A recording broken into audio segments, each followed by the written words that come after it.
A lot of us sometimes, we get a lot of the things that we've desired, that we've wanted, a little too quickly, and we're not really sure how to handle it. And that's the topic of this next speech, Microfame, Navigating the Pleasures and Pitfalls of Instant Success in a Life Lived at Internet Speed by Douglas A. Welton.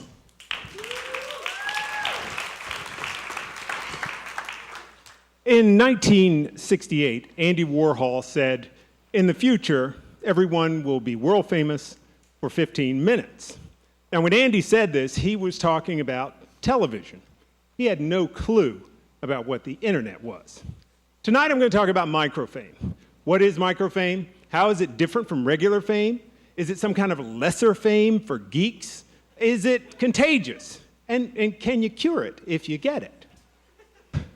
The Gospel according to Douglas says that microfame is a celebrity and their fans and all of their debris from social networks and all those types of interactions, web links and all that other stuff.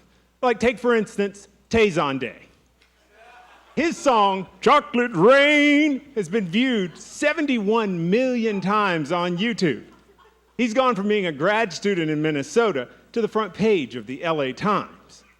On the other hand, we've got the Star Wars guy. This kid was innocently taping himself, swinging a golf ball retriever. Next thing you know, 900 million views later, he is in psychiatric treatment to deal with the humiliation of it all. And let's not forget about Obama Girl.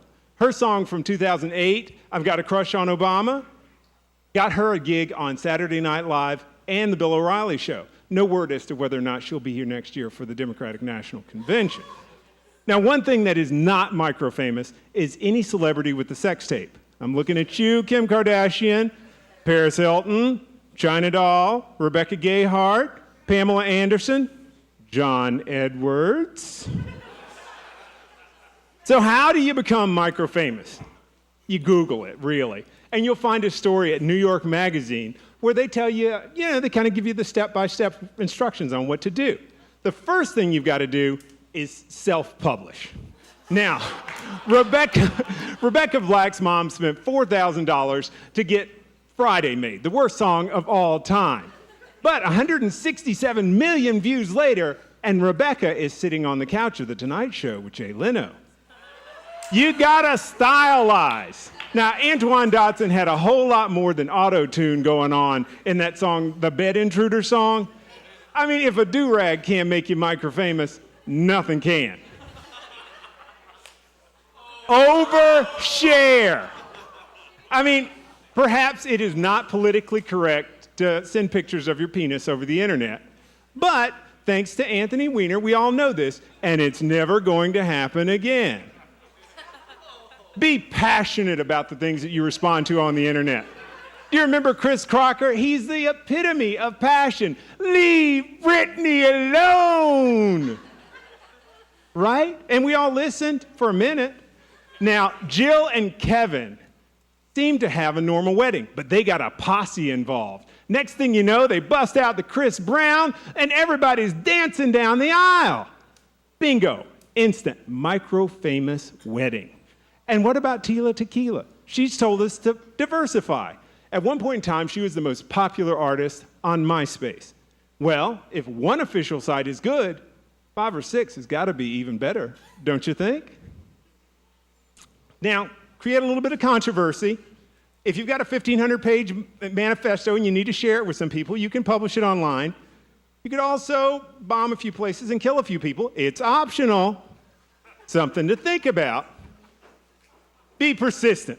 Tenacity pays off in the microfame game.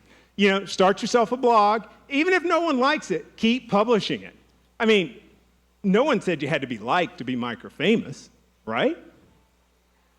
You could also just have something to say. Rick Poss's last lecture is 75 minutes long. Over 13 million people have watched it on YouTube because it's powerful and it's life-affirming. It should be pretty obvious at this point in time. Anybody can be micro-famous on the internet, regardless of who you are. As the New Yorker cartoon says, on the internet, no one knows you're a dog, right?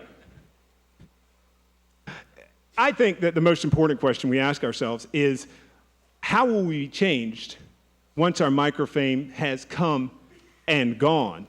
So many people see the upside of fame, but they never consider the downside of fame. So, if you want to be microfamous, go ahead, get started. I invite you to go out right now, because in the future, 15 people will be famous. Or is that in the future, everyone will be 15?